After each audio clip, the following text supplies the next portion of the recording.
para poder empezar. Muy bien, ya también estamos grabando la sesión.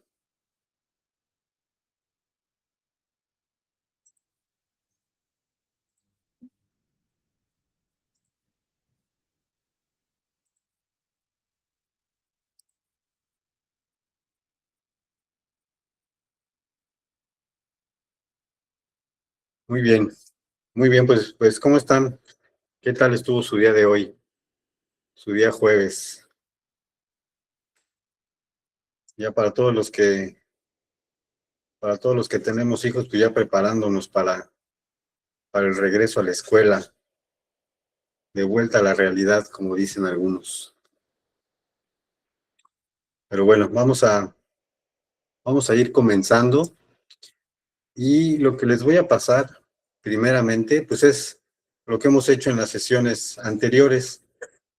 Vamos a dar un pequeño repaso de lo que vimos el día de ayer. Acuérdense que hemos estado viendo, pues, aspectos generales de lo que es la manifestación de impacto ambiental y también, pues, la manifestación de impacto ambiental, procedimiento administrativo que es, ¿no? Y el día de ayer estábamos viendo precisamente, pues, dónde más se va a requerir que presentemos una manifestación de impacto ambiental. Y les comentaba el día de ayer que, bueno, pues también la manifestación de impacto ambiental no solamente la vamos a estar presentando a nivel federal en estas modalidades de particular o región, sino que también la vamos a estar presentando a nivel estatal o a nivel municipal, o también a través de la Agencia de Seguridad, Energía y Ambiente, que es la ASEA, ¿no? Y como otro informe también de carácter preventivo, pues está esto que se conoce como el informe preventivo o la exención de la manifestación de impacto ambiental. Ayer platicábamos que de dónde sale el que el Estado o los estados y el municipio puedan solicitar una manifestación de impacto ambiental, y esto viene dado por dos artículos en la Constitución, el artículo 73 y el artículo 115. Acuérdense que el 73 es el que faculta a los estados para poder emitir sus propias leyes ambientales o su constitución ambiental también, su constitución política, y de ahí ellos pueden o están facultados para poder solicitar una manifestación de impacto ambiental, ¿de acuerdo? Y el artículo 115 es el que faculta a los municipios también para poder tener sus propias leyes ambientales, ¿no? Ellos no lo hacen de manera aleatoria, lo hacen basados en lo que viene siendo la legislación ambiental, la propia LEGEPA, toman como base estos lineamientos que ahí nos dicen para poder ellos emitir sus propios requerimientos para presentar una manifestación de impacto ambiental. A nivel estatal, hablábamos de que, bueno, van a ser proyectos pues que se suscriban exclusivamente pues al área del estado, ¿no? Si toca ya con otro estado, pues ya estaríamos hablando de que va a ser una manifestación de tipo federal. Cuando es exclusivamente de los límites de ese estado, pues va a ser propiamente una manifestación estatal, ¿no? Les ponía el ejemplo de los caminos, que es algo muy común para una manifestación estatal. Les ponía el ejemplo de un parque solar que va a requerir un camino de acceso para llegar a ese parque solar. Y este camino de acceso, pues es el que va a necesitar su evaluación a nivel estatal, ¿no? También lo que pueden ser fraccionamientos o algún tipo de nave industrial. Les comentaba también de estas agencias automotrices, por ejemplo. Son proyectos ya muy puntuales que se van a desarrollar en ese estado, ¿no? Y lo mismo ocurre a nivel municipal. Son proyectos que se suscriben exclusivamente para esa área del municipio, ¿sí? Entonces vamos viendo que son proyectos que van reduciendo en su superficie. Es una manera de poder diferenciar si nos va a tocar también una manifestación municipal o estatal, ¿no? Y les comentaba que los procedimientos, los requisitos y formatos, los tiempos de evaluación van a ser muy variables y va a depender en mucho del estado, ¿no? Cada uno de los estados pues va a tener sus propios formatos, sus requisitos, ¿no? También sus tiempos de evaluación.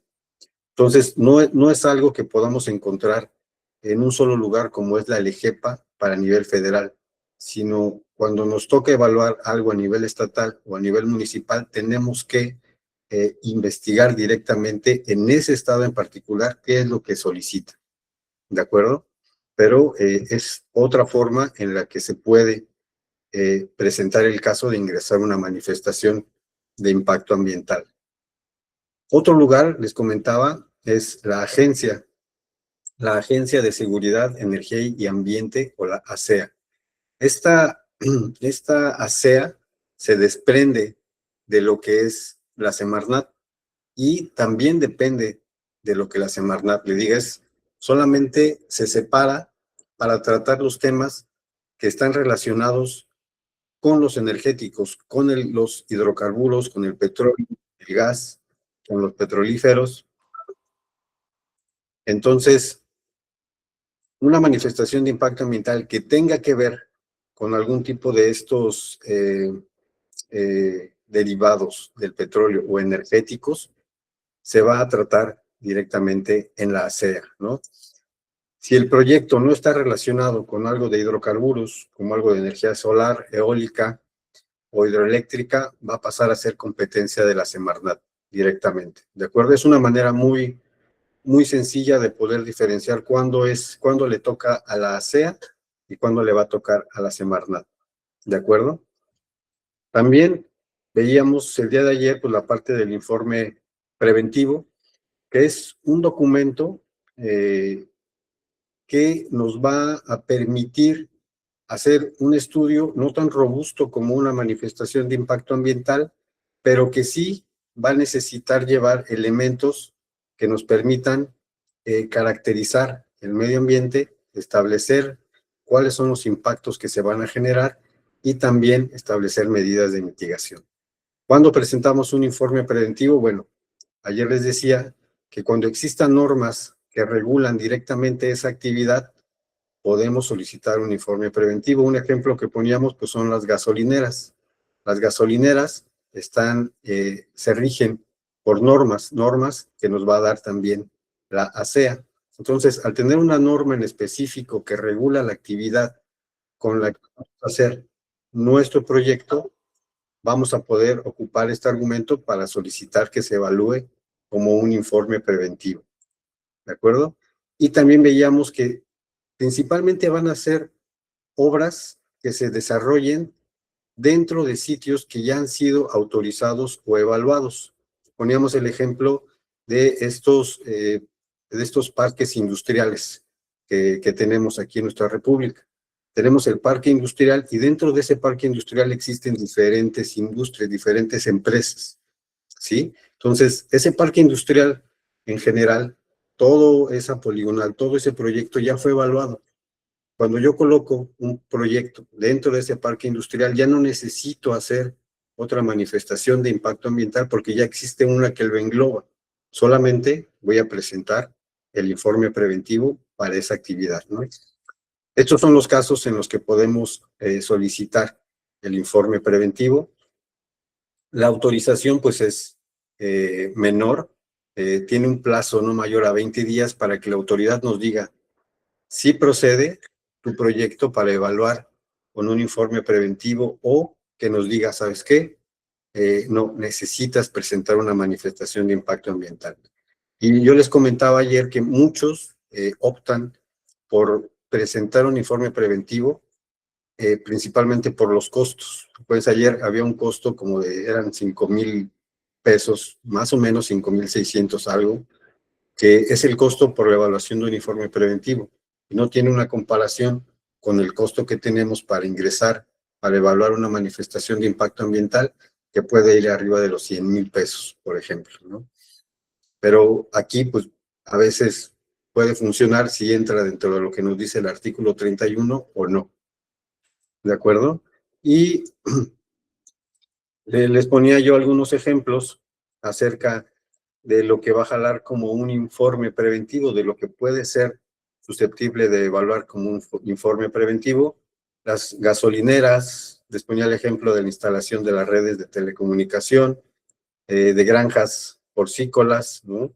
Plantas de tratamiento de agua o parques industriales en zonas urbanizadas, siempre y cuando pues ya el lugar donde se vaya a instalar ya haya sido evaluado y autorizado por la autoridad ambiental.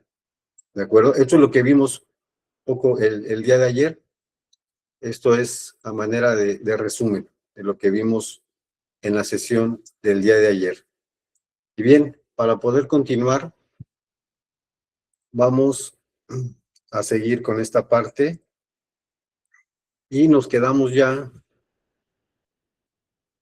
en comenzar a ver esta parte que es ya propiamente la estructura de una manifestación de impacto ambiental. Entonces, yo les comentaba en la sesión, en la primera sesión, que esta estructura o el contenido que debe tener la manifestación de impacto ambiental viene dado por el reglamento de la LEGEPA en materia de impacto ambiental.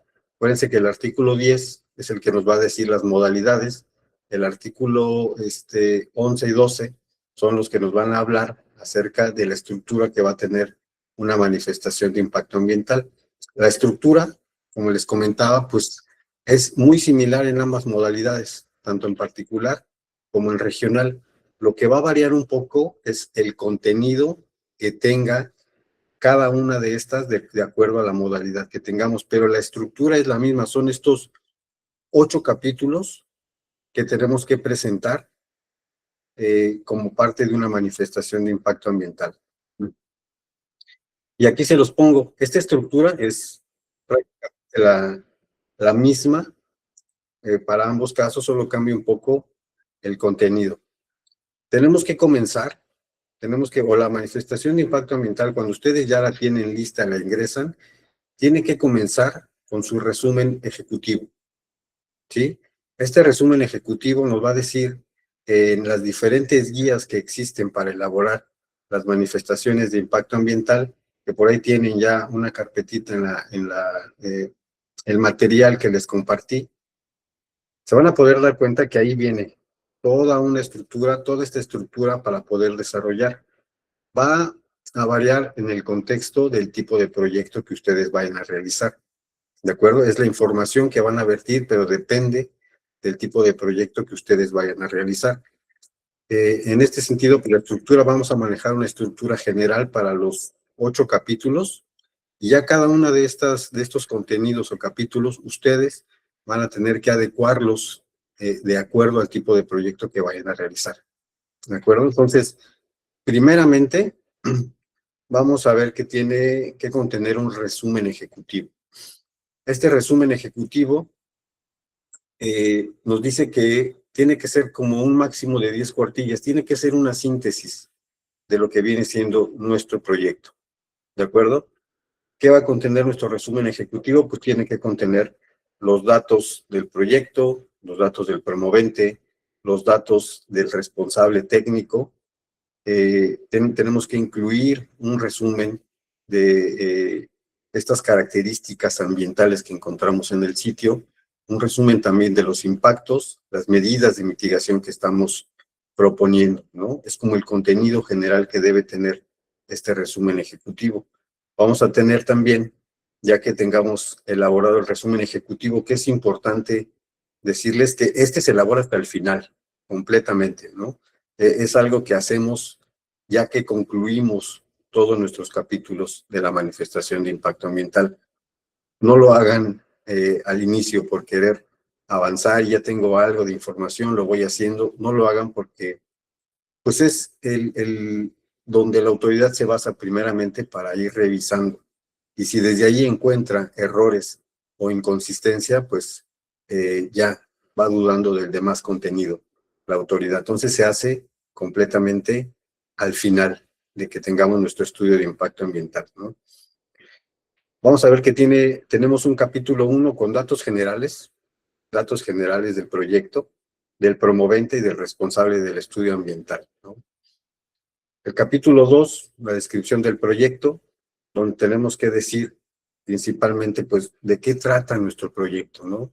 En qué consiste nuestro proyecto, principalmente. Y tenemos que describir no solo en qué consiste, sino también de qué manera lo vamos a construir, ¿no? Cómo hay que preparar el sitio, cómo hay que construir, cómo va a operar y qué mantenimiento se le va a dar a ese proyecto, ¿no? Es muy importante. Esto podríamos decir que es la columna vertebral de nuestra manifestación de impacto ambiental.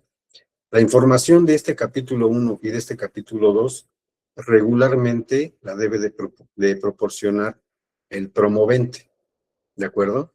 Es información que el promovente nos debe de dar para poder ir llenando estos dos capítulos, ¿sí? Tanto del material que se va a usar, las cantidades, el personal, ¿no? Es muy importante contar con esa información, pero pues es información que nos da el propio promovente. El capítulo 3, que consta de toda esta vinculación con el marco jurídico ambiental que tenemos. Vamos a ver algún caso de cómo poder llenar este capítulo 3 de manera correcta, y es donde vinculamos todas las leyes, las normas que existen relacionadas con nuestro proyecto, cómo se relaciona nuestro proyecto con estas normas y cómo se va a dar cumplimiento a estas normas para poderle decir a la autoridad, pues sí, voy a utilizar este tipo de normas, está vinculado con esta ley, pero la voy a cumplir de esta manera, ¿no? El capítulo 4, que viene siendo un diagnóstico ambiental o una radiografía, como me gusta a mí decirlo, del sitio donde se va a instalar el proyecto, pero es previo a que se instale el proyecto. ¿Qué condiciones tiene este sitio antes de que se instale el proyecto? Hay que hacer una descripción muy precisa de los factores bióticos y factores abióticos, ¿no? Es decir, tenemos que describir todo lo que es el clima, el suelo, la geología, la hidrología, ¿no? Hay que hacer un análisis de paisaje también. Hay que relacionar con los trabajos de campo que se hayan realizado, hacer una descripción de todo lo que encontramos ahí. Si encontramos especies en la norma, que es también muy importante, tanto de flora como de fauna. También hay que describir todo el aspecto socioeconómico de la región, ¿de acuerdo? Esto es algo también importante porque en muchas ocasiones solamente se buscan algunos puntos y se ponen ahí de manera muy sencilla este apartado socioeconómico, pero hay que buscar la manera de desarrollarlo lo más ampliamente posible. Yo les decía también en la primera sesión que algo que no tenemos que hacer es llenar de más nuestro estudio de impacto ambiental. No ponerle tanta paja, como se dice, ¿no? Sino ser muy puntuales en la información que vamos a poner para que esto nos evite también el que si por ahí se nos va algo, la autoridad nos pueda cuestionar, ¿de acuerdo? Entonces, en el capítulo 4 viene todo este diagnóstico ambiental que está ligado a una delimitación de un sistema ambiental en el caso de que la modalidad fuera particular, o un sistema ambiental regional en caso de que una manifestación fuera de carácter regional. Para poder delimitar este sistema ambiental, pues podemos utilizar diversos criterios. Uno de ellos que yo les recomiendo, pues es hacer una delimitación por las microcuencas hidrográficas. ¿De acuerdo? Es un análisis que se hace a través de sistemas de información geográfica. Yo les voy a compartir en una de estas sesiones adicionales cómo hacer este ejercicio para que ustedes lo puedan también revisar de manera particular. El capítulo 5. El capítulo 5, que es un capítulo, pues, que tiene que ver todo con lo de nuestra manifestación de impacto ambiental. Es donde nosotros vamos a poner qué impactos estamos identificando de nuestro proyecto, ¿de acuerdo? Entonces tenemos que hacer una identificación, una caracterización y una evaluación de los impactos ambientales que vamos a encontrar aquí, ¿de acuerdo? Vamos a ver que hay impactos que son acumulativos, impactos que son sinérgicos y impactos que son residuales, ¿no?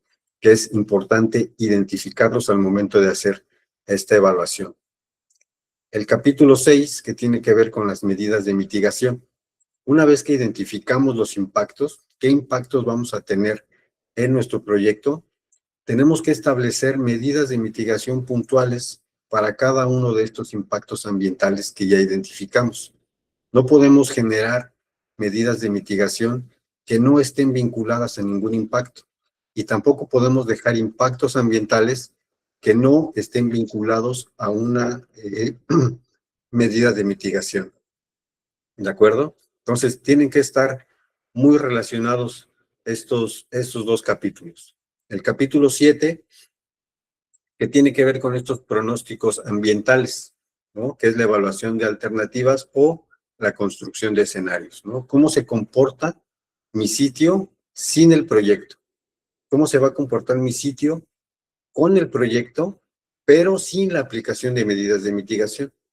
Y un tercer escenario que es cómo está mi sitio con el proyecto, pero aplicándole medidas de mitigación.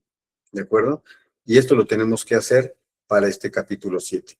Y el capítulo 8, que bueno, vienen siendo toda esta parte de instrumentos metodológicos que fuimos utilizando para poder desarrollar esta manifestación de impacto ambiental, los tenemos que mencionar, tenemos que enlistarlos todos en este capítulo. ¿De acuerdo? Entonces, esta es la parte de la estructura general que va a tener una manifestación de impacto ambiental para que ustedes la puedan considerar y como les decía, de manera particular, dependiendo de su proyecto, el contenido de cada uno de estos capítulos es donde va a estar variando, ¿sí? Si es un proyecto que tiene que ver con algo costero, bueno, tendrá que tener ciertos apartados específicos para el desarrollo de ese proyecto, o turístico o de carretera, ¿de acuerdo? Pero de manera general, estos son los 8 capítulos y su resumen ejecutivo que va a contener nuestra manifestación de impacto ambiental. Otro de lo que tiene que contener es una versión de consulta al público, ¿de acuerdo? Esta versión de consulta al público es una versión que nosotros tenemos que preparar para entregarle a la autoridad para que ellos puedan poner a disposición del público esta versión de la manifestación de impacto ambiental, donde vamos a tener que omitir datos personales y solamente dejar los datos que son referentes al proyecto. Este también es algo que tenemos que ingresar e integrar dentro de nuestro expediente de manifestación de impacto ambiental. ¿De acuerdo? No sé si aquí con la estructura, es una estructura general de lo que es una manifestación de impacto ambiental. ¿Tuvieran alguna duda? Si todo va bien, muy bien, Eduardo. Pues sí, con alguna reacción, perfecto. Es algo que creo que al menos es todavía muy digerible toda esta parte de cómo es la estructura, ¿no? Vamos a ir viendo ya un poquito de manera particular cada uno de estos capítulos. Les decía que el capítulo 1 es toda esta parte de los datos generales del proyecto, ¿de acuerdo? Todos los capítulos son sumamente importantes y cada uno contiene su información en específica para que la autoridad pueda hacer su evaluación, ¿sí? Este capítulo 1, digamos que tiene como objetivo presentar los datos generales del proyecto, los datos generales del promovente y los datos del responsable del estudio de impacto ambiental. ¿De acuerdo? Es muy importante que en este capítulo 1, nosotros, primero en los datos generales del proyecto, tengamos muy claro el nombre del proyecto. ¿De acuerdo? El nombre del proyecto es el nombre con el que la autoridad va a identificar nuestro proyecto. Digo, además de que le va a asignar un número de bitácora, por ejemplo, a nuestro proyecto cuando se esté evaluando para que lo identifiquen, nuestra autorización va a salir con el nombre que nosotros le pongamos al proyecto. Esto se los comento porque en muchas ocasiones se trabaja, se dice, esto es lo que voy a hacer, este es mi proyecto, pero el nombre a veces no está completamente definido. Y puede ser un problema porque si no tenemos un nombre final, la autorización sale con el nombre que pongamos, pero si más adelante el promovente decide cambiarlo, ahora pues es como si cambiáramos de dirección, ya no coincide, ya no coincide. La autorización fue para el nombre que nosotros le dimos, ¿no? Construcción de lavado de auto 3. Y ahora decidimos ponerle no, ahora va a ser lavado de auto súper rápido. Entonces, aunque es el mismo proyecto, el nombre no coincide y ya vamos a tener ahí un conflicto, ¿de acuerdo? Entonces, siempre que ustedes trabajen, asegúrense de que el nombre del proyecto sea el final, sea el que se va a utilizar. Como recomendación, en algunos casos se le pone en el cuerpo, en la parte de arriba de los documentos, el nombre del proyecto, la modalidad, en fin, toda esta información. Como tip o como sugerencia, yo regularmente no le pongo el nombre del proyecto y se lo pongo en el cuerpo del documento, porque si después hay un cambio, tenemos que regresar a cambiar el nombre del proyecto en todos los encabezados. Y probablemente hay saltos de página, hay cuestiones que se nos vayan o cambiamos de un lado, y al momento que revisan, son cuando encuentran las inconsistencias y dicen, ¿por qué aquí dice en esta hoja un nombre de proyecto, pero en la hoja 20 ya trae otro nombre de proyecto? Entonces es muy importante, aunque parece no tan relevante, pero sí es muy importante, son detalles que deben considerar para que eviten tener problemas futuros, ¿no? La naturaleza del proyecto, pues tiene que ver con describir, ¿no? ¿En qué consiste nuestro proyecto? Hacer una descripción, pues, general de lo que va a consistir nuestro proyecto, ¿no? La ubicación del proyecto también es muy importante. Tenemos que presentar unos planos, tenemos que presentar información que nos diga dónde va a estar el proyecto con sus coordenadas, ¿de acuerdo? Entonces, tenemos que ser muy precisos en cuanto a la dirección también dónde va a estar el proyecto. El tiempo de vida útil de nuestro proyecto tenemos que también colocarlo porque es parte de la información que toma la autoridad para asignar las vigencias de la autorización también, ¿no? Entonces, es muy importante que se coloque este tiempo de vida útil del proyecto. Síntesis del proyecto. Este es como un resumen muy pequeño de en qué consiste nuestro proyecto. ¿Por qué es importante desarrollarlo desde esta parte? Porque recuerden que cuando se presenta el proyecto y se va a evaluar, tenemos que hacer una publicación en algún periódico de mayor divulgación donde el proyecto se va a instalar, donde informemos al público el proyecto que vamos a utilizar, que vamos a estar haciendo en esa zona. Entonces vamos a utilizar esta parte del síntesis del proyecto para ese extracto, esa publicación que tenemos que hacer en el proyecto, ¿no? Los datos generales del promovente, bueno, a nombre de quién va a salir la autorización. Esto es muy importante, tener la razón social, su RFC, el cargo del representante legal, la dirección del promovente, ¿no? Para recibir y oír todas estas notificaciones que van a llegar respecto al proyecto, ¿no? Aquí se tiene que tener mucha congruencia con lo que se ponga en esta parte, ¿no? Además de anexar todos estos documentos legales. Cuando ustedes integran su estudio de impacto ambiental, parte de los anexos pues va a ser pues presentar tal vez el acta constitutiva, presentar el poder notarial, presentar las identificaciones. Todo esto lo tienen que llevar en original, para que al momento de que, en original y copia, para que al momento que ustedes llegan con su expediente y le dicen, esto es lo que quiero revisar, el revisor te va a decir, a ver, necesito tus originales. Solamente son para cotejo, no se lo quedan. Y ya van revisando, ¿no? Entonces, es información también que en su momento tienen que solicitarle al promovente, ¿no? Para que no puedan después, como en algunas ocasiones nos ha tocado que ahí llega el ayudante del representante del promovente corriendo con la acta constitutiva, porque ya teníamos la cita para poderlo presentar. Entonces, son documentos que tienen que prever para poderlos tener al momento de hacer su ingreso y su revisión de su manifestación de impacto ambiental. Y los datos del responsable de la elaboración del estudio de impacto ambiental.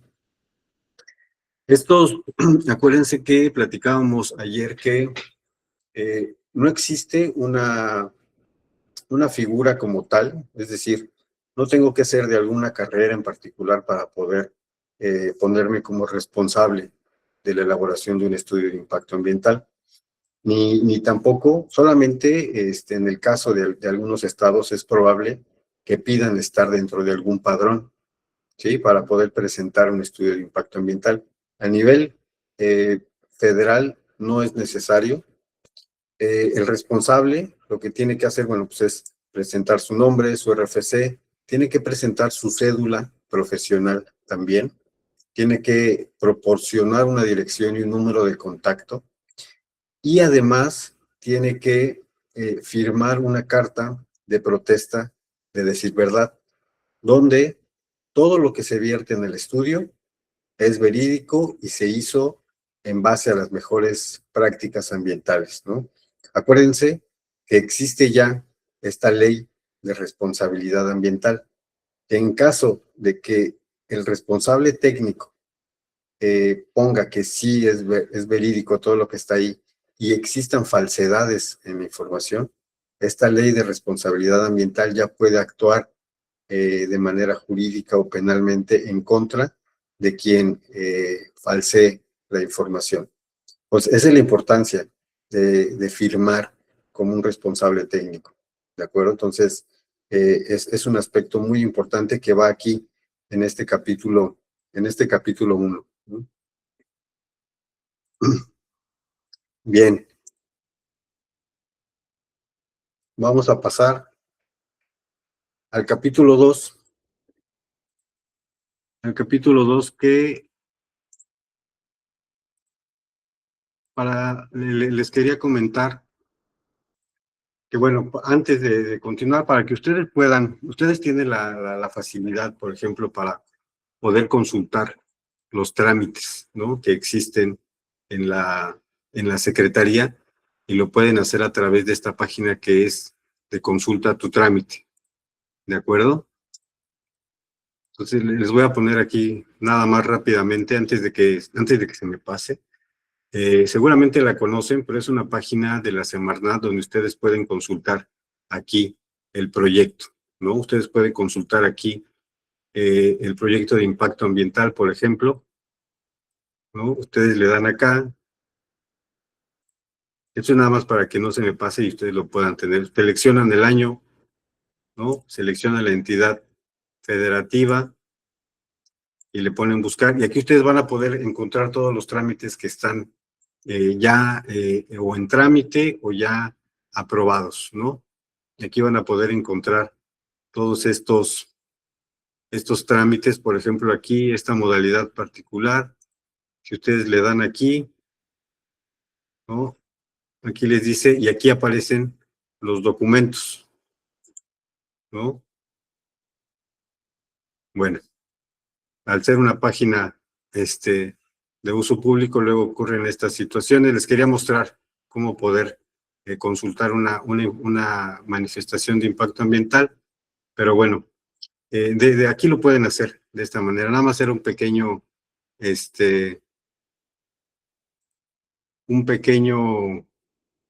una pequeña información antes de que se me pasara poderla hacer. Entonces, vamos a ver lo que es el capítulo 2. ¿De acuerdo? Aquí no sé si tengan alguna duda con lo que va en el capítulo 1. Es un capítulo, la verdad es que, pues, quiero decir, no quiero decir que sea sencillo, pero es mucha información que nos proporciona el cliente, el promovente, y que bueno, pues ya la vamos virtiendo solamente en este capítulo 1. No sé si tengan alguna duda sobre lo que viene siendo el capítulo 1 de nuestro impacto ambiental. Voy a aprovechar tantito para tomar un poco de agua.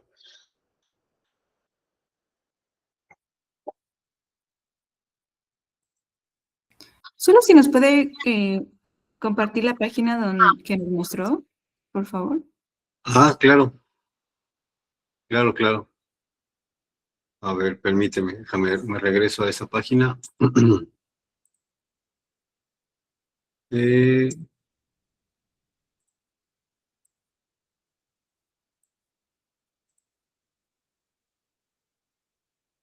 es esta página que se llama Consulta tu trámite.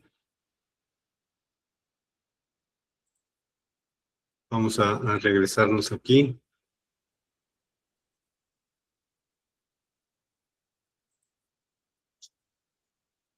Y aquí está, es esta página. Si quieren, ahorita les pongo el link. Aquí ustedes van a poder consultar la información sobre las manifestaciones de impacto ambiental que están en evaluación, o que ya fueron evaluadas, que fueron autorizadas, o que fueron también negadas, o que están en proceso de recibir la información, ¿no? Entonces es algo, pues, la verdad, útil. Les voy a poner aquí en el grupo de WhatsApp el link para, bueno, ahí se los estoy poniendo. Vamos a esperar ahorita que salga el mensaje, ¿no? Muy bien. Pues bueno, para poder continuar, les voy a compartir esta pantalla para que podamos revisar lo que es un capítulo 2 de una manifestación de impacto ambiental, ¿no? A ver, creo que por ahí había un mensajito.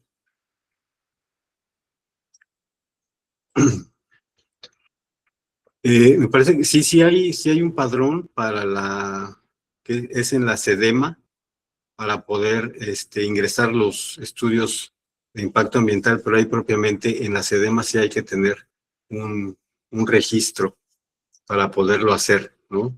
Entonces, como les digo, pero esto es en particular para algo que se haga de manera puntual en la Ciudad de México, ¿no? No tanto a nivel federal, pero sí tendrías que checar el padrón que existe ahí en la SEDEMA para poder hacer algún tipo de ingreso.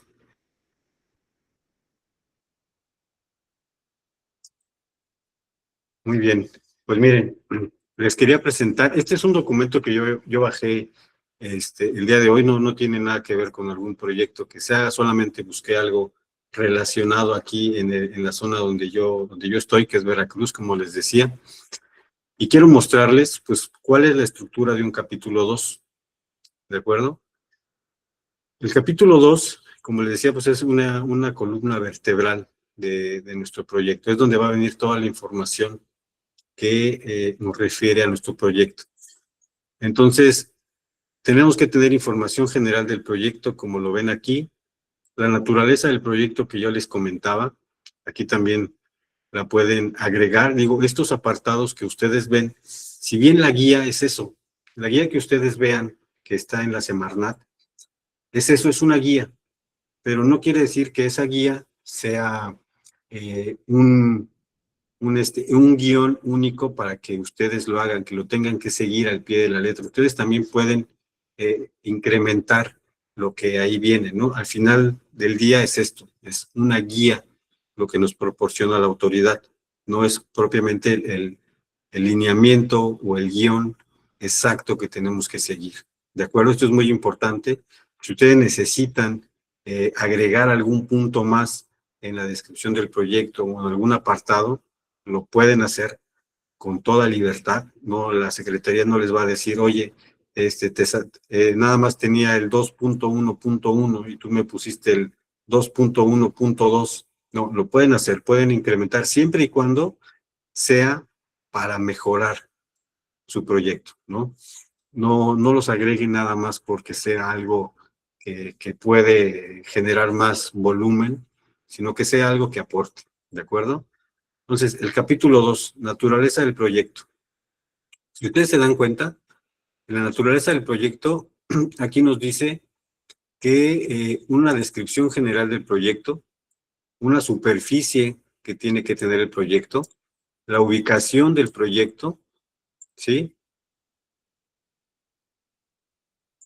¿De acuerdo? ¿En qué va a consistir nuestro proyecto? ¿De acuerdo? Si es más de una fase, si es una sola fase. Entonces, vamos a ir viendo que en naturaleza del proyecto tenemos que tener estos elementos para poderlo ir llenando. Esto es en base a un ejemplo de un estudio que yo descargué también de esa página de Consulta tu Trámite para poderles presentar esta parte, ¿no? La justificación del proyecto, ¿no? El por qué es importante que el proyecto se desarrolle, ¿no? Aquí nos habla de que eso es un conjunto habitacional que van a ser unas torres que van a colocar, y nos dice que, bueno, pues en vez de colocarlo de manera horizontal, es mejor colocarlos de manera vertical, ocupa menor superficie, son bajos costos por la urbanización, en fin, nos da una justificación del por qué es mejor hacer este proyecto con respecto a otro, ¿de acuerdo? La parte de la selección del sitio. Regularmente, cuando ustedes revisen las guías, les van a decir que pongan al menos 3 alternativas de evaluaciones de sitio para colocar su proyecto. Esto en la realidad es un poco complicado porque no se tiene el tiempo ni el recurso para poder hacer esa evaluación de 3 sitios posibles. Entonces, tienen que también justificar de por qué se va a llevar a cabo el proyecto en esta zona, ¿de acuerdo? La ubicación física, tienen que colocar pues, lo que es la dirección del proyecto, en dónde se va a estar ubicado, además de que tienen que colocar sus coordenadas, ¿de acuerdo? Las coordenadas que delimitan a su proyecto, ¿de acuerdo? Aquí, como vemos, ellos ponen una tablita, ponen sus vértices, ponen sus coordenadas, ¿no? Coordenadas UTM con el datum que le corresponde a la zona 14. Tienen que poner también algún tipo de cartografía. Si ustedes ven, la verdad es que esta es una cartografía bastante sencilla. Yo les recomiendo que utilicen algún sistema de información geográfica, el que ustedes gusten. Está QGIS, por ejemplo, que es de uso libre. Es muy bueno. Y aquí lo que yo recomendaría poner, y que les recomendaría que ustedes no lo hicieran, es si van a presentar un plano de ubicación, que el polígono que delimita su área de su proyecto venga marcado con los vértices que estamos poniendo en esta tabla. Aquí yo no sé dónde empiece con el vértice 1. Si yo fuera un evaluador, podría decir, bueno, ¿dónde está el vértice 1? ¿Dónde está el vértice 13, el vértice 11? No está indicado aquí, aquí lo tendría que ver. Entonces, ustedes, cuando hagan un tipo de plano de estos, sí pónganle de dónde a dónde, cuál es el vértice de cada uno de estos. Pónganle su cuadrilla, pónganle su solapa con los datos del plano, del proyecto, ¿no? Entonces, aquí lo presentan de una manera muy, muy sencilla, pero bueno, al final es un plano de ubicación, ¿no? Aquí hacen un pequeño zoom, aquí es donde se debería de ver mejor la parte de los vértices, por ejemplo, ¿no? El norte, la escala, son cosas que cuando ustedes presenten sus proyectos, háganlos en sus planos. Pónganles aquí su escala, pónganle su norte, pónganle su cuadrilla, toda la información que sea relevante para el proyecto. ¿De acuerdo? Al igual que esto, ¿no? Que es, sería como la macrolocalización. También tendría que tener un mapa aquí de la República, algún mapa del Estado, ¿no? Donde indique más precisamente por dónde está el proyecto. Yo se los presento así porque son cosas que ustedes no deberían de colocar de esta manera para sus proyectos. Tendrían que mejorarlos, ¿no?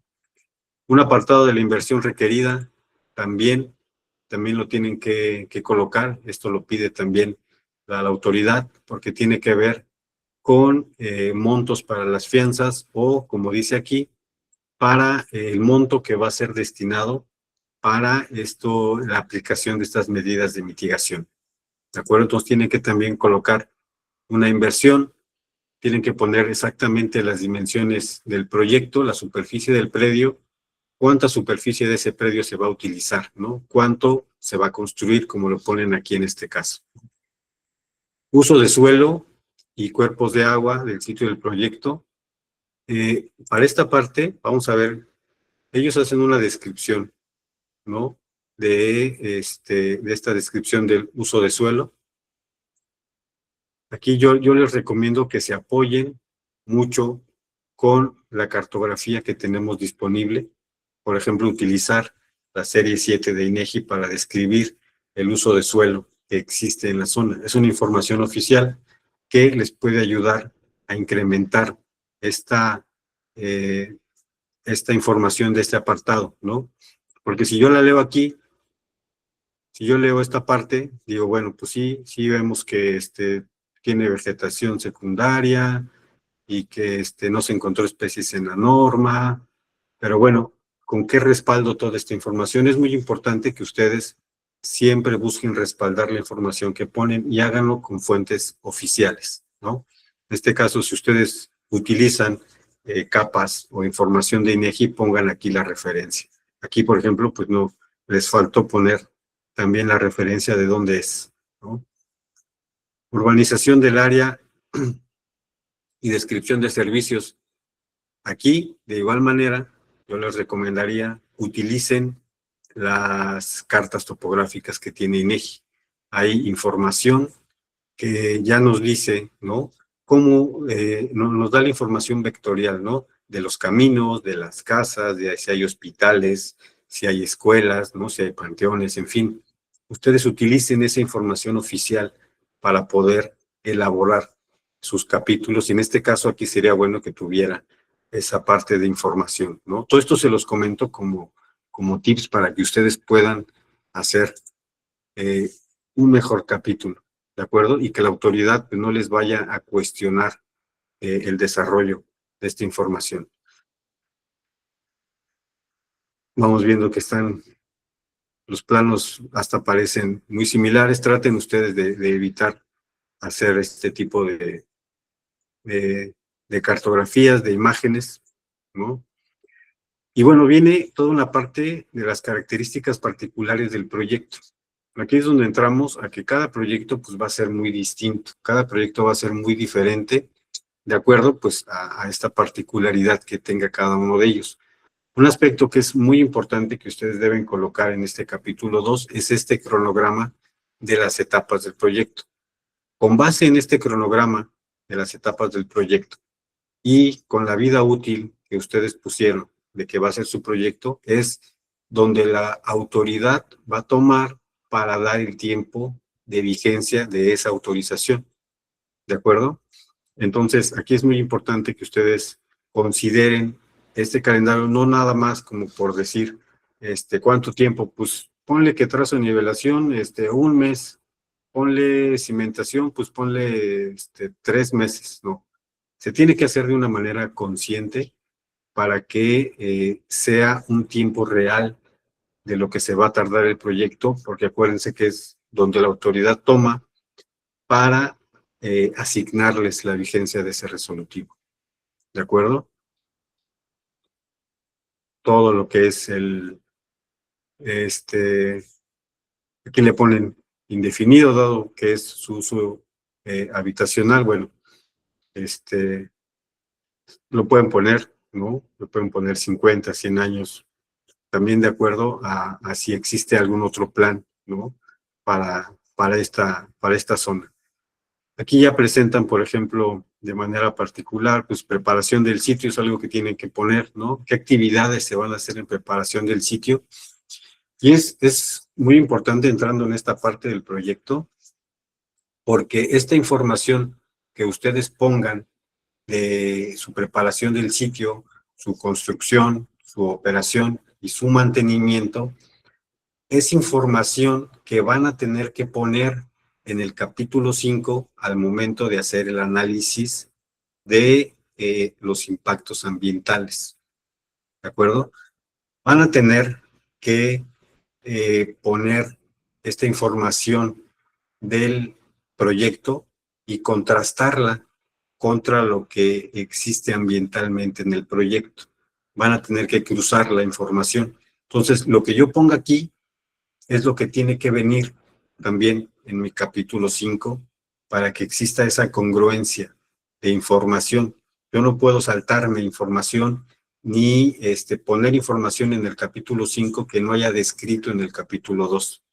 ¿De acuerdo? Esto es muy importante porque a veces se pone información aquí y otra persona puede ser que haga el capítulo 5 y a lo mejor no consulta completamente la versión final del 2 y por ahí se le va alguna actividad que no vincula en el capítulo 5 y la autoridad lo detecta. Entonces, es una actividad que no se vinculó con lo que pasó en el 4 y no se obtuvo un impacto para esa actividad. Entonces, es muy importante que siempre tengan esta relación y esta información vaya siendo congruente a lo largo de toda su manifestación de impacto ambiental, ¿no? Bien. Sí, la información del cronograma, el promovente es el que tiene que darles toda esta información, ¿no? O en su caso, que yo no lo sugiero mucho, que ustedes propongan el calendario, pero siempre revisado por el promovente. Lo ideal es que el promovente les brinde toda esta información que estamos viendo del capítulo 2, el promovente se las tiene que dar. El promovente es el que sabe cómo va a construir, ¿no? O sea, van a hacer, en este caso, unas torres, pues él debe tener todo lo que se va a hacer para construir las torres, cómo va a preparar el sitio, va a hacer excavación, va a estabilizar taludes, por ejemplo, ¿no? Entonces, el promovente sabe y toda esa información se las tiene que dar, ¿de acuerdo? Eso es lo ideal, lo que debería suceder, ¿no? Requerimientos de personal también es muy importante porque tiene que venir en algún momento con las medidas de mitigación, ¿no? Aquí se dice que va a ser necesaria la contratación de mano de obra de aproximadamente 400 a 580 empleados. Esto directamente viene siendo un impacto benéfico para la economía local, porque se van a contratar personal de la región. Y esto es lo que ayuda también en sus impactos para que se vean impactos benéficos en su manifestación de impacto ambiental. Va a haber contratación de personal. Tiene que venir específicamente aquí en este capítulo 2 y ustedes usarla en su capítulo 5, ¿no? La preparación del terreno, cómo se va a hacer, ¿no? Cómo van a hacer este trazo y nivelación. Esta descripción es la que ustedes van a poder utilizar para la parte del capítulo 5. Descripción de obras y actividades del proyecto, la etapa de construcción, ¿no? Aquí vemos que tiene ahorita veo el comentario. Cristian, gracias. Para ir avanzando, vemos que tiene toda la parte de la descripción de lo que viene siendo la construcción, instalaciones, muebles de baño, limpieza en general, ¿no? Requerimientos de agua, por ejemplo, también tienen que poner ahí, va a haber agua, cuánta necesitan, de dónde la van a tomar, ¿no? Los planos arquitectónicos que tienen que poner, la operación y mantenimiento, ¿no? Cómo va a funcionar. En fin, es toda esta información, el promovente es el que se las tiene que ir proporcionando, ¿de acuerdo? Descripción de las obras asociadas, etapa de abandono, generación y manejo de disposición de residuos, ¿no? También, ¿qué residuos van a salir y cómo los van a disponer? Eso ustedes no lo pueden saber. El que lo sabe es el promovente y se los tiene que decir aquí. ¿De acuerdo? Toda esta información es información que ustedes la van a tener que colocar del promovente, ¿no? Entonces, de manera general, eso es lo que tenemos para desarrollar de un capítulo 2. Ahora sí leo el comentario. Ok, esta mía es particular. Esta mía es particular y actualmente se encuentra en evaluación, ¿no?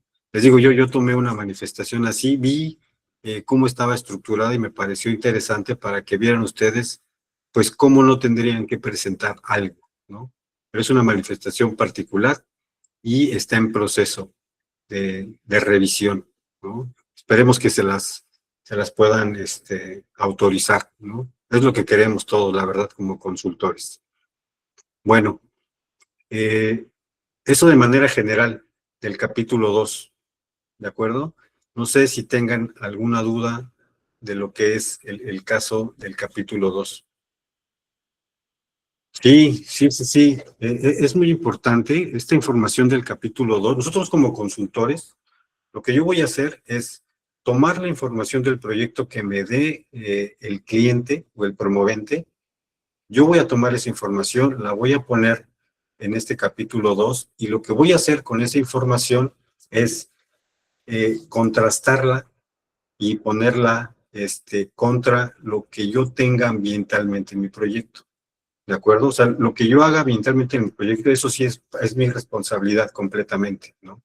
Yo tengo que ir a campo, tengo que verificar todo lo que hay ahí de especies, de flora y fauna, hacer mis levantamientos, pero la información del capítulo 2 me la tiene que proporcionar el cliente.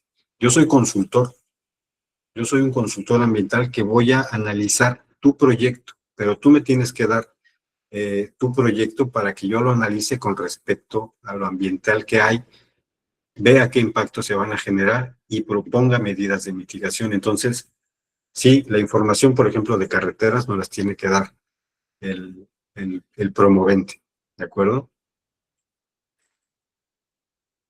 Bien, bueno. Eh,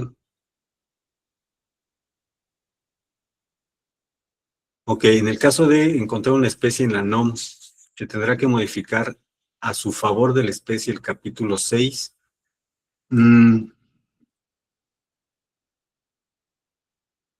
Mira, vamos a hablar, en el caso de que encontremos especies en la norma,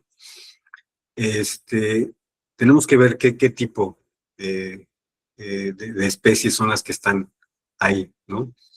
Regularmente se encuentra alguna especie en la norma, eso no implica el que tengas tú que detener tu proyecto, o que sabes que ya no se va a hacer, o la autoridad te lo va a negar porque está una especie en la norma. Por la sola existencia de la especie en el lugar de tu proyecto, la autoridad no te va a negar tu proyecto, ¿no? ¿Cuándo te lo va a negar? Cuando tú no establezcas medidas de mitigación adecuadas para proteger a esa especie en particular. Si tú no pones que va a haber, si es una especie de flora, si tú no pones que va a haber actividades de rescate y de reubicación de esa especie en particular y estableces todo un protocolo para poder hacer esta actividad, entonces sí la autoridad te va a decir, oye, me dijiste que había una especie en la norma y no me pones cómo vas a establecer estas medidas de mitigación, ¿no? Ahí sí lo puede negar. Entonces, el que hay una especie en la norma no implica propiamente que nos nieguen el proyecto. Se va a negar cuando no establezcamos las correctas medidas de mitigación para ese tipo de especies. ¿De acuerdo? Sí, en el caso de Mangle, ustedes saben que hacer cuestiones en Mangle está prácticamente prohibido en nuestro país. Este, Se pueden hacer ciertas actividades en Mangle de muy bajo impacto y sobre todo que no interrumpan los flujos hidrológicos. Esto es muy importante en el caso de Mangle. Obras de muy bajo impacto, como por ejemplo algún andador, nada más, algunos cuantos postes que vayan, un andador que te permita hacerlo como una actividad turística para que camines ahí entre el mangle y no interrumpas tu flujo hidrológico.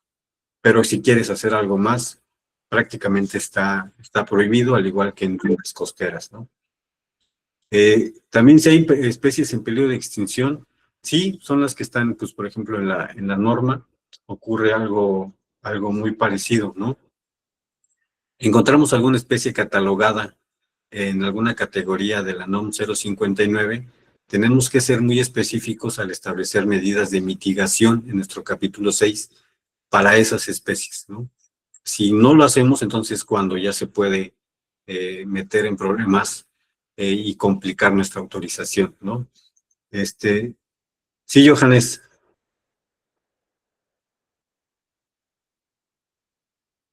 ¿Quién fue el Luego, primero? buenas noches, perdón. Con respecto a lo del mangle, alguna vez hace años alguien me propuso hacer una mía para rehabilitación de mangle. No sé si eso sea correcto o sea posible. Yo por lo que entendía era abrir canales Ok, y el mangle, pero vean, una mía para eso. una mía para rehabilitación de mangle. Fíjate que es algo que no, la verdad es que no había escuchado una mía específica para rehabilitación de mangles, te soy honesto.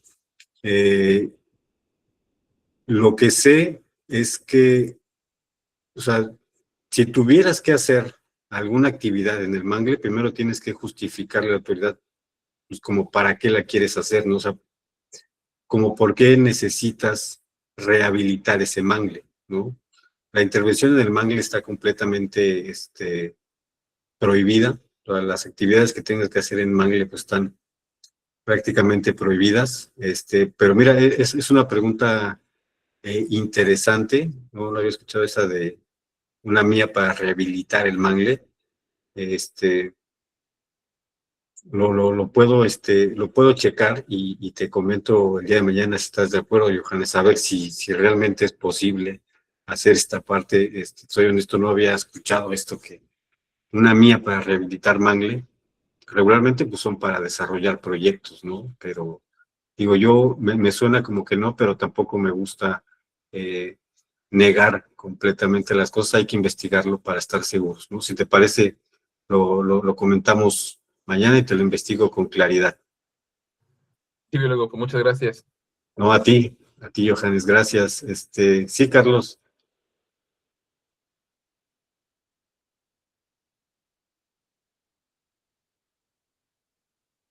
Carlos, no te escuchamos, Carlos.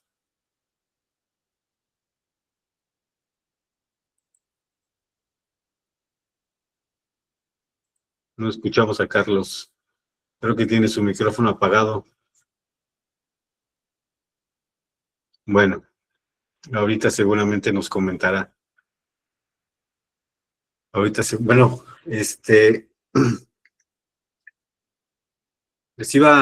vamos bueno, ya estamos sobre la hora, para poder hablar acerca del capítulo 3, que tiene que ver con toda la vinculación de los ordenamientos jurídicos con los que contamos, ¿no? Es decir, todo nuestro proyecto que vamos a realizar, cómo se vincula con las leyes. Y por ahí me preguntaban en las sesiones pasadas que ¿cómo se va a hacer esta vinculación? La vinculación tiene que seguir un orden, ¿de acuerdo? Tiene que seguir una, una jerarquía en cuanto a lo que conocemos de las leyes ambientales. Y si ven aquí el índice que les pongo, bueno, o sea, una introducción con lo que vamos a estar haciendo, pero comenzamos a hablar con la Constitución Política de los Estados Unidos. Comenzamos de lo mayor a lo menor en cuanto a importancia jurídica, ¿de acuerdo? Entonces, así es como vamos haciendo nuestra vinculación. Tenemos que comenzar con nuestra Constitución Política y vamos bajando hasta nuestras normas oficiales, ¿no? Tenemos que pasar por planes de desarrollo, por áreas naturales protegidas, por si están en sitios Ramsar. En fin, tenemos que ir de lo que tiene mayor jerarquía legalmente hacia lo que, no quiero decir que sea menos importante, pero si se dan cuenta, la Constitución Política tenemos solamente una, ¿sí? Y normas oficiales tenemos muchísimas. Entonces, la Constitución Política es la que manda. y de ahí tenemos que irnos hacia abajo para hacer esta vinculación, ¿de acuerdo?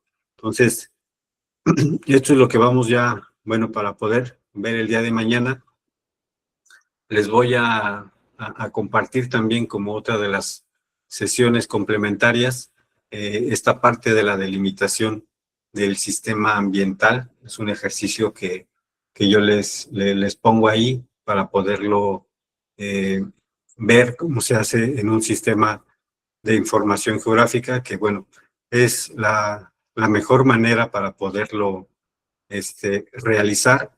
Es un procedimiento que es también válido por parte de la autoridad y pues que nos va a dar mucha certidumbre de lo que vamos a hacer también en nuestros trabajos de campo, ¿no? Entonces, la delimitación del sistema ambiental, que es algo que vemos en el capítulo 4, se los comparto como esta sesión complementaria, ¿de acuerdo? Entonces, bueno, no sé si tuvieran alguna otra duda, alguna otra pregunta para la sesión del día de hoy.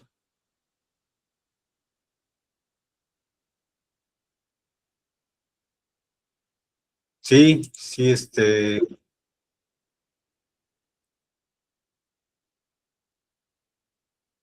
sí, Carlos, a ver,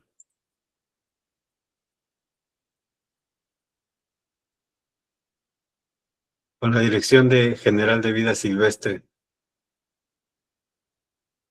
Ok, ok, sí, sí, es parte de lo que tenemos también con nuestras leyes. Existe también una norma en específico para poder, ver todo lo del mangle. Si no mal recuerdo, es la 022, la norma que tiene que ver con todo lo del mangle, ¿no? Ah, mira, ahí ya nos está aclarando Carlos que es un trámite en específico para la rehabilitación de mangle. Ok, pero entonces no es como una manifestación de impacto ambiental, ¿no? Sino debe ser un trámite en particular para poder hacer esta rehabilitación del mangle. Muy bien.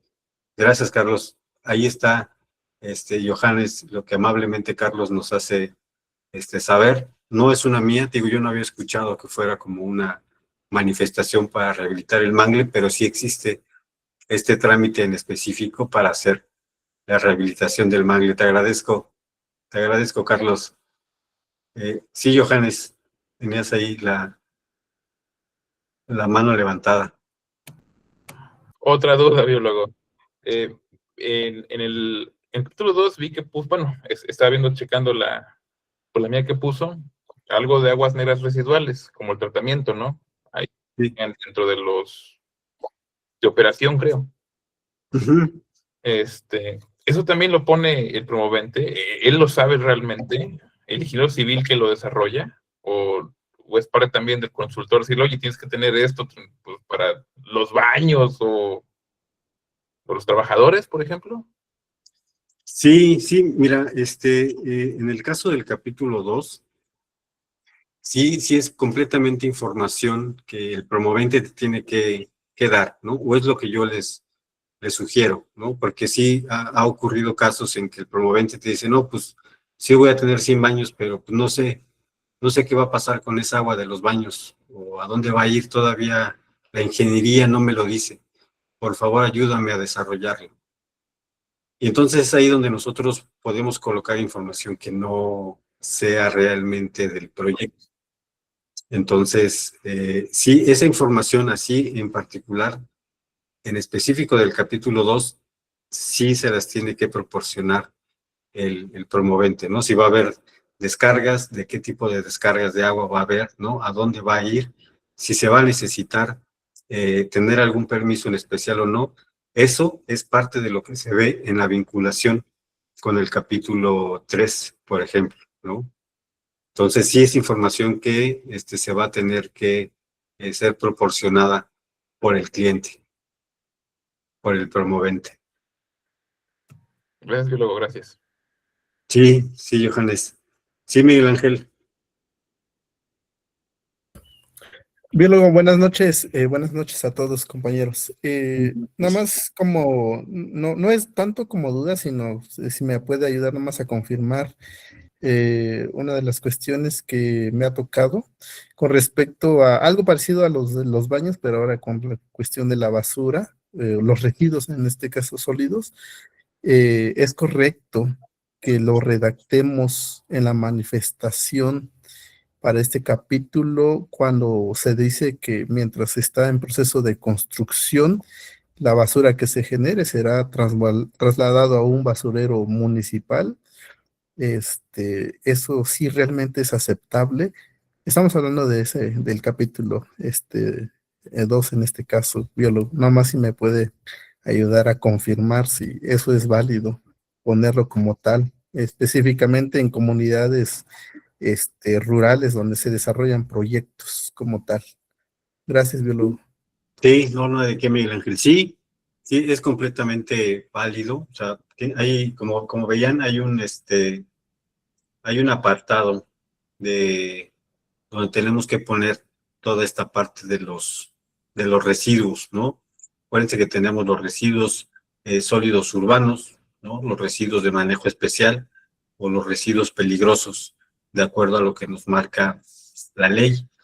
Entonces, sí tienes que poner, ¿no? Mi residuo de manejo especial, como todo lo de construcción, lo voy a disponer de esta manera, ¿no? Y tienen que ser transportados estos residuos de manejo especial por empresas autorizadas. En el caso de los residuos sólidos urbanos, son residuos que maneja completamente el municipio. ¿Se acuerdan que yo les decía de este artículo 115 de la Constitución?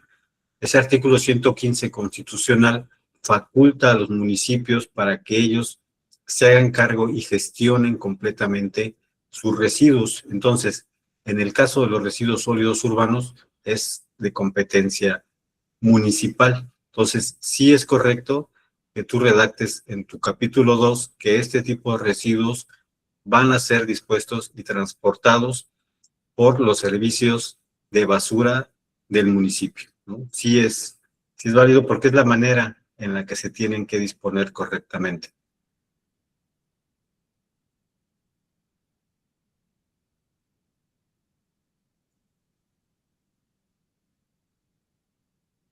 Muy bien, bueno, en teoría, ¿no, Carlos? Ya no hay, dicen, basureros municipales, pero cuando uno anda en campo, se encuentra luego con unas cosas, pero bárbaras. El tema de la basura es algo muy, muy grande que no se ha acabado de resolver en nuestro país, ¿no? Y ahorita que están pidiendo que se separe la basura, pero bueno, se separa, pero ¿a dónde va a parar, no? Como dice la canción del Buki.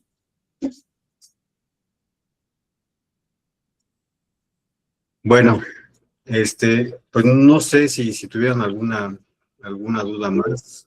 Sí, Evelyn. Hola, ¿qué tal? Buenas noches. Buenas Bueno, mi comentario va ahorita que comentan de lo de los residuos. Eh, bueno, ahorita con las modificaciones a la ley de aguas nacionales y el tema de la nueva ley general de aguas, se viene un tema importante en el tema de las aguas subterráneas. Actualmente se manejaba la transmisión de derechos de agua para perforaciones de pozos, porque ya no hay por la veda que existe en el país. Actualmente ya se les va a requerir una mía para la perforación de los pozos. En este caso, pues, la perforan, extraen, lo que están extrayendo, pues, es tierras, piedras. Generalmente los usuarios, ¿qué es lo que hacen con esa tierra? Pues como son para medios de cultivo generalmente, pues la disponen ahí en sus mismas tierras y demás. ¿Qué sería lo adecuado? ¿Irlo a llevar a bancos de tiro? Ok. Sí, como es un proceso constructivo, ¿no? Aunque no genera estos residuos manejo especial, como pueden ser pues, restos de concreto, de varilla, vienen de un proceso de constructivo, pues sí, lo ideal podría ser que vayan a un lugar de una disposición correcta, un banco de tiro. Pero como pueden ser materiales que puedan ser reutilizados por la comunidad, se podrían utilizar, ¿no? Y ahí podrías tú poner en esa manifestación que lo que se extraiga de esa excavación para esa perforación del pozo, pues va a ser material que pueda ser reutilizado por la población aledaña o población que así lo requiera, siempre y cuando estos residuos pues no estén contaminados o impregnados con algún tipo de sustancia que ya los convierta en algún tipo de residuos, ¿no? Es decir, para la perforación pueden luego utilizar algún tipo de material para estar perforando, ¿no? Luego le agregan algún líquido para enfriar las brocas o algo que utilizan para hacer la perforación que contamine los residuos que están saliendo de esta excavación.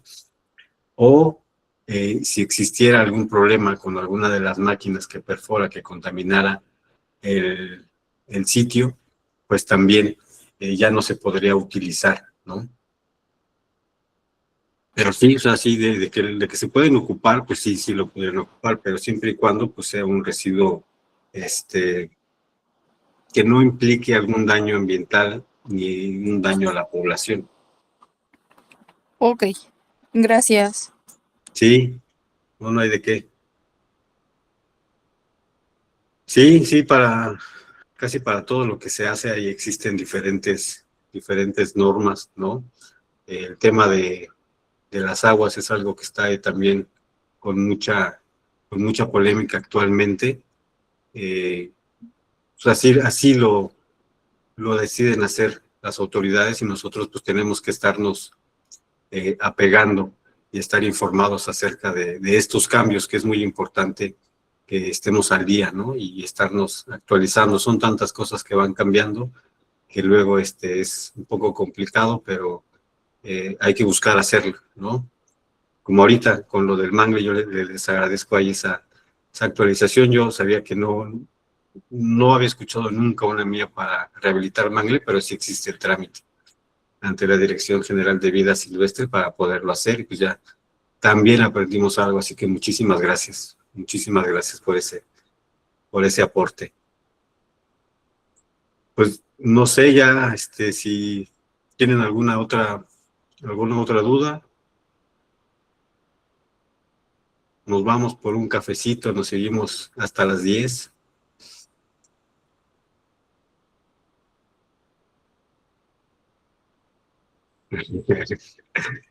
Sí, digo, yo también no tendría problema, pero sé que muchos pues tienen ya ahí, tienen actividades, ¿no? Tienen actividades. Entonces, no sé, pues, yo no tuviera problema, ¿no? Pero si quieren, dejamos aquí la sesión del día de hoy y mañana continuamos. Si gustan, pues mañana a lo mejor nos hacemos un poquito de espacio para, si tuviéramos algo más que platicar, pues sí, podernos extender un poquito más, ¿no?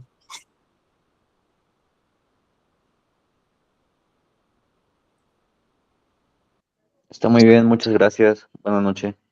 Muy bien, pues muchísimas gracias a todos ustedes. Finalizamos aquí la sesión 3. Sí, muchas gracias. Voy poniendo ahí un numerito 3 para saber que todos estamos bien y que podemos finalizar la sesión del día de hoy. Perfecto, pues les agradezco mucho. Nos vemos el día de mañana. Recuerden ahí, 7:50, abrimos la sala y para comenzar en punto de las 8. ¿Vale? Bueno, pues les agradezco mucho y pues nos vemos el día de mañana. Muchas gracias. Gracias, Hasta buenas luego, noches. Virgo, buenas noches. Hasta luego. Hasta mañana. Hasta mañana.